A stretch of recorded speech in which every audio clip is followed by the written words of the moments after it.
Usually we're about the music, but we also are about our television shows. And we've been watching Second Generation Wayans on BET this season. And we are so excited that we have one of the legendary Wayans from the second generation, of course, here on TKIF. Please welcome for the very first time, Damien Dante Wayans in the building. Yeah. Wait, I didn't hear no claps. Where the claps at, man? What's going on? You ain't getting no clap. No, Oh, damn. playing. I'm playing. Okay, all right. Hey, that wasn't in the budget. That wasn't in the That budget. wasn't in the budget, Damon. No. First of all, Damon, no, you really have to know how excited and honored we feel, to have one of the Wayans here on the show. Oh, man, I appreciate that. Thanks for having me. And we really do love the second generation Wayans on BET. Can we talk a little bit about that? Because first of all, we need to know, how is it working with Tatyana Ali? We love her. Well, first things first, the show is about me and my cousin Craig Wayans coming out of the shadows of our famous siblings, making our own way into Hollywood. The show tonally, it's kind of like something that you would see on like a HBO. Yes. And that's part of the reason is because, we like certain shows like Entourage and how they're just able to tell a story and get people locked into a journey. And that's something that we wanted to do with this show. This show is, loosely based on our lives. It's about 75% factual, and then about 25% embellished for your viewing pleasure. And when it comes to working with, the beautiful Tatyana Ali, when she came in and read the first time, we was like, yo, she's the part. It was a no-brainer. It was just like she completed the cast. She's beautiful, she's talented, and she's a strong woman, and that's what we wanted for the Maya character. Did you guys ever slip and call her Ashley? Did we ever do what? Slip and call her Ashley. Oh, no. Never called her Ashley, but here's a funny story. Mm-hmm. My very first crush on a movie called Eddie Murphy Raw. If you guys haven't seen it, go back and look at the opening sequence, and you'll see me and Tatyana in it. And she was my very first crush. Oh, wow. Yeah. She was my very first older woman crush right there. And I remember trying to impress her with some lemonade, and she wasn't having it. So years later, this is the beauty with life. I had to remind her that while we was on the set, and we was cracking up. Oh, wow. Full circle moment, right? Full circle moment, man. But first of all, Damien, I saw, anyway, the music's just distracting me in the background. First of all, Damien, next chapter with Oprah Winfrey. What in the hell was that like? First of all, we've interviewed Oprah here on the show, so, we feel connected. But you've been in her presence. You sat down with her. She's asked you questions. Let me stop you right there and just say, whatever you can think of, it was that and then some. Beyond just the fact that this black woman is a billionaire, she has a presence and an aura about her that is like, it's one of them things where you can tell somebody about it, but it's completely different to experience it with her in the same room as you. What I loved about her was, first and foremost, she had a genuine love and respect for my family. But not only that, she knew all of us, even down to the second generation. She knew personal quotes of mine. This woman did her research, and when she asks a question, she looks you dead in the eyes, and she has a sense of humor.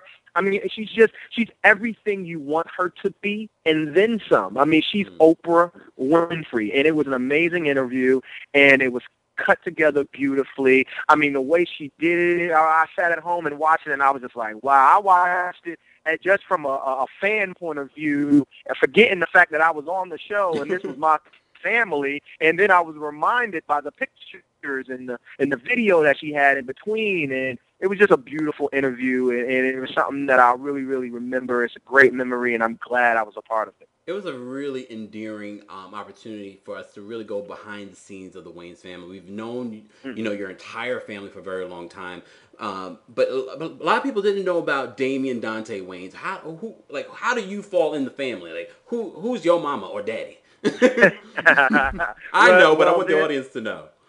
there's 10 of them, Damn. meaning Marlon, Sean, Keenan, Damon, my aunt Kim, and there's 5 others that no one knows. And my mom, her name is Elvira, and she's part of that 5. Mm-hmm. So, I mean, that 10.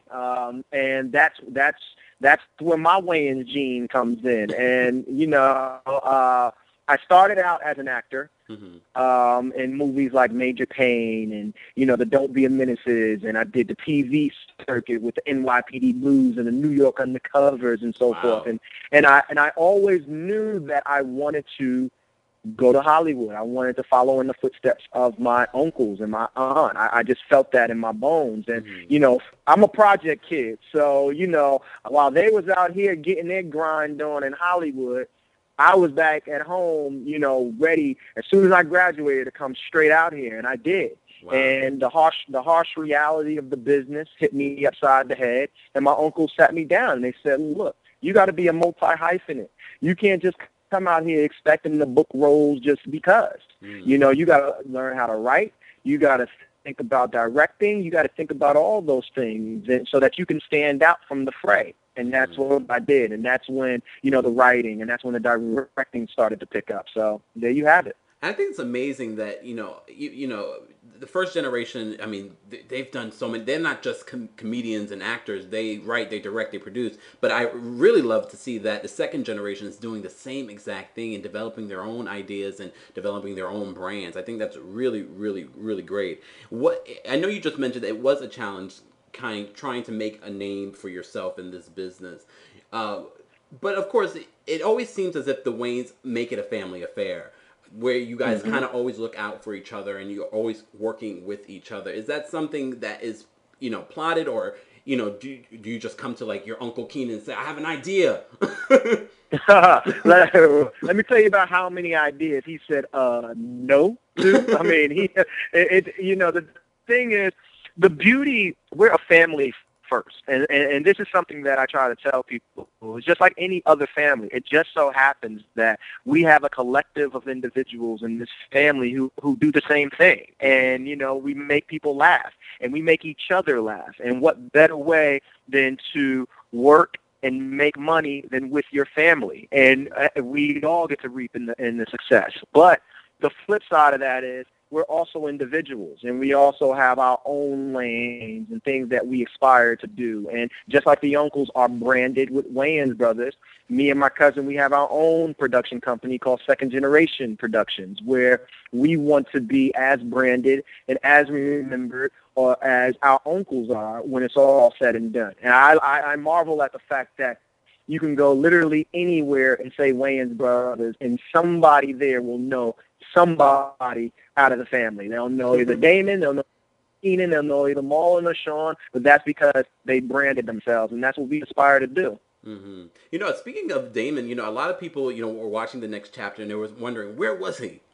What happened with Big D? It was as simple as Big D had a meeting that he just could not break. Like, he's on his hustle and his grind as much as everybody. I know everybody is like, but it's Oprah. Drop everything for Oprah. and that was a decision by Uncle D, because he's done Oprah before. The family was on Oprah before. This was more of a, not only about the family, but also a rollout of the second generation on Next Chapter. And it's not that Damon don't respect and don't love Oprah, because we all do. This was just something where he was like, look, you got 7, 8 of us. You know what I'm saying? And that.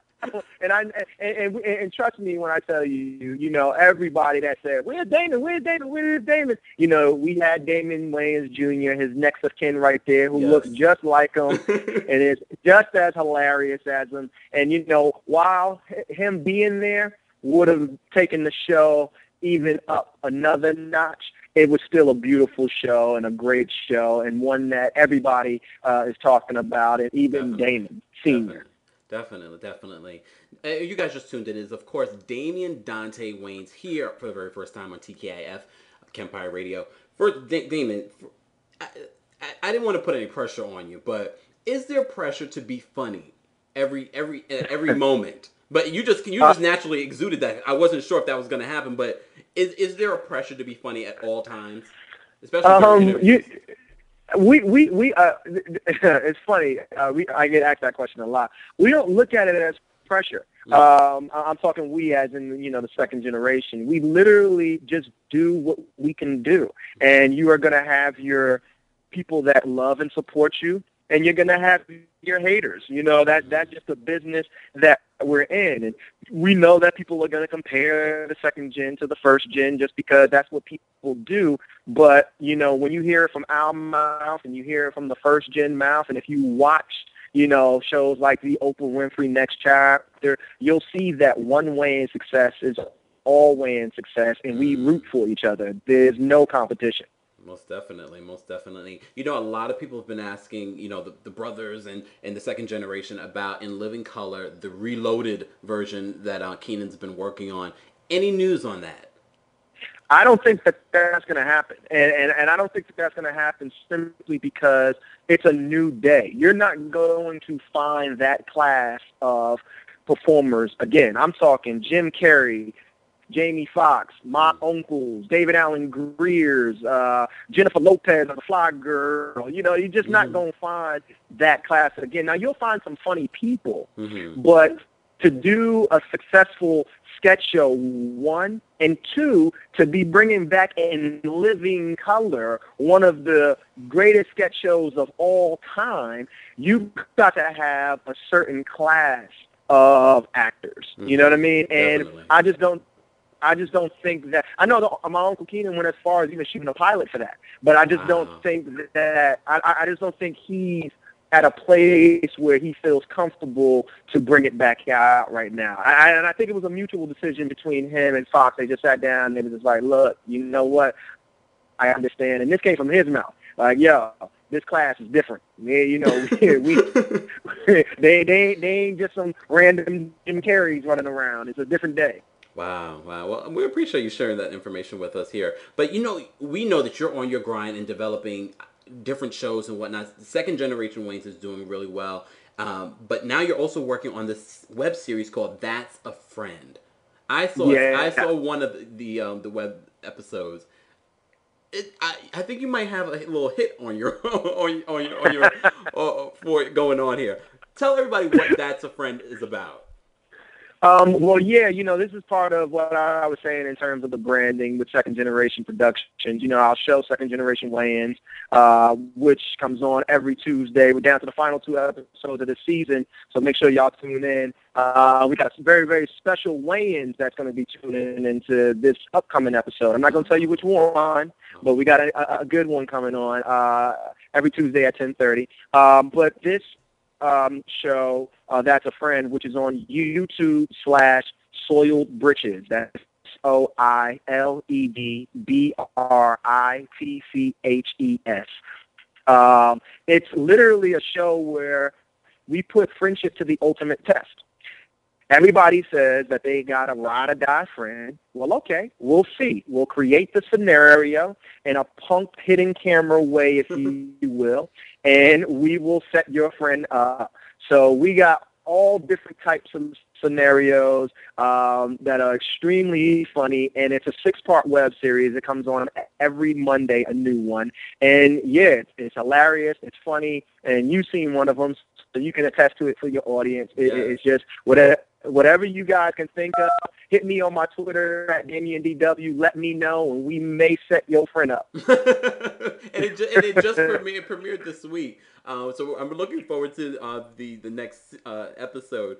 But we'll link everyone so they can see the premiere episode of it. I thought that was really interesting. That poor guy in the waiting room. I don't know if I would have did that for my friend. I'm like, why are you going outside? That guy's kind of big. You're very skinny. He's big. It's just mathematically not going to work. I'm just saying. Well, that's what the show is about. The show isn't so much to break friendship up; it's more about bonding friendships and really showing who's ride or die. And that opening episode, we had this little scrawny kid who came in with his friend and a big black guy that was ready to take his friend's head off. And you saw that the scrawny kid really didn't want to fight this big black guy, but because of his loyalty to his friend, he was like, all right, I'll take one for the team. And that's what the show is really about, highlighting those friendships, highlighting, yo, that's really my friend. That's damn near blood to me, because he was about to get knocked out and have all his blood shredded on the street for me. and he made sure that the doctor would be able to take care of them once everything went down. I thought it was really interesting. It was really, really interesting. Damien, first of all, congratulations on all the different projects you have coming up. But every Friday here on TKIF, we have a Ratchet Story of the Week. And I wanted you to weigh in on this Ratchet story. Okay? Okay. All right. All right. This is from Gawker. A man in China was ordered to pay $300 in damages after sending a bottle of his sperm to a woman as a token of his love. But no amount of money will likely offset the victim's trauma, having rubbed most of the bottle's contents on her body before realizing it wasn't moisturizer. The 19-year-old Zhang Lin told authorities it was her roommate who revealed the shocking truth to her after she complained that it didn't quite smell like face cream. The culprit, 22-year-old Go Wen, has since apologized for his actions, saying it was simply a gesture of affection. I love her so much, but she didn't know it, and I didn't know how to tell her. Yeah. Interesting. Okay, so wait, so break it down to me one more time, rather than reading all that, just in a nutshell. In a nutshell, what happened again? This young guy, 22-year-old Go Wen in China. This story happened in China. Was in love with this young lady by the name of Zhang Lin. She's 19-year-old. So he sent her a bottle of his bodily functions, not from the other side, the front. he sent her some pee-pee? No. Some white concoction? There you go.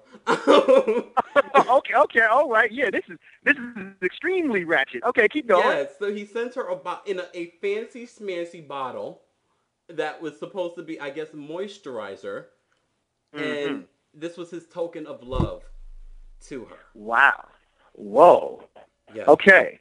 Would you like for me to respond on this here, Ratchet? Yes, we would, Damien. Well, whenever you send a bottle of jizz, I don't know if you could say that. Yes. It's online radio. You can say anything. We can say cum if we want to, but okay. That's just wrong. Now, I don't know if that's some Japanese custom, but here in America... It was China. Don't mix it up. Okay, China. Sorry. I don't know if that's some type of Chinese custom, but here in America, you're liable to get your ass beat for something like that. And I just couldn't... For the simple fact of, it was a bottle. How many days did it take him to fill a bottle of cum? I mean, that did run across my mind too. Yeah, like you gotta like now you gotta break down the ratchery. Like, well, if we gonna talk about it, we gotta talk about, okay, he got a bottle. How big was the bottle? How long it took him to do this? Like it's, now we're really depicting who this actual man is. He sounds disgusting to me, ladies and gentlemen. I don't know who this man is, but he should be locked up in some type of Chinese prison for a long time for goddamn doing something this vile to a young lady. And how did the Chinese government come up with a actual amount that they would charge in damages? They said $300 in damages he will be charged. $300. That's it? That's it? The problem with that is now you just go see a bunch of young Chinese dudes just sending bottles of cum over and just be like, hey, I'll pay the fine. So many what questions. What did the girl say? What did the girl say? Well, this is what the girl had to say. She was, hold on. She said, well, there's no quote from her. She asked her roommate what it was. Her roommate revealed.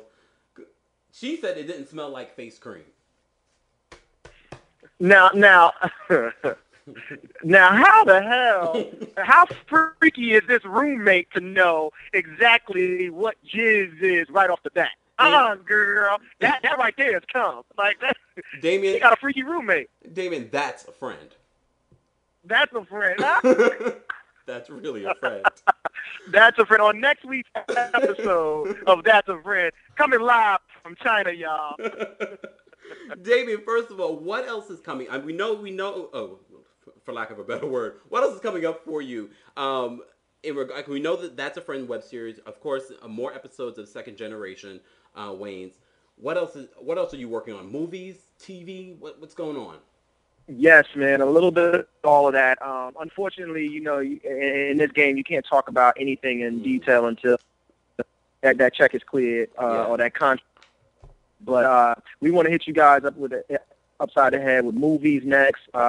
Again, Second Generation. We hit the TV market. We're still developing more TV content. We hit the web market, still developing more web content. And we want to hit y'all with an extremely funny movie next because we feel like that's the lane we got to carve out next and to give y'all a real true sense of Second Generation Wayans. You got Damon Jr. on Happy Endings right now. Yeah. You got us on our, and sometimes with TV shows, you can't go as far and be as edgy as you want to, but in a movie, you can really test those limits. Okay. All right, Damien. We appreciate you dropping by the show, and we hope that you'll come back and let us know anything that you're working on, and we hope that your cousin Craig will come on as well, and maybe the first generation might want to drop by. There you go. Hey, listen, thank you for having me on your show. I appreciate it, and much love, man. And before we let you go, we have a question of the night. Weigh in, because they always talk about colored people's time. Why do you think some people are chronically late? You weren't late tonight though. You were on time for us. Is this a race question or no, in general? In general. Oh, okay. In general, I think people are late just because they mismanage time. They don't factor in the what could happen. Meaning, if I live down the hill from somewhere, I'm thinking, oh man, that's just 10 minutes away. I'm not thinking, the road I normally take is now shut down because there was an accident, or the traffic build up because a baby was running in the street and they had to stop the whole street. Or, you know what I'm saying? Like, you're not factoring in all the variables in terms of what could happen along the way. I think that's why people are late most of the time. Are you ever late? Is that something a part of you? You know what? I try not to be wholeheartedly. I can't lie and say I've never been late. But I try my hardest not to be late, especially in business. You don't want to set that precedent. Definitely. Damien Dante Wayans. Make sure you guys check out Second Generation Wayans on BET. Check your local listings, and also check out his new web series, That's a Friend. And we've really defined that tonight here. Damien, thank you so much for being here on the show. We're gonna jump into some music. It's of course TKIF. We're live until 12 a.m. Thanks, Damien. Hey, thank you.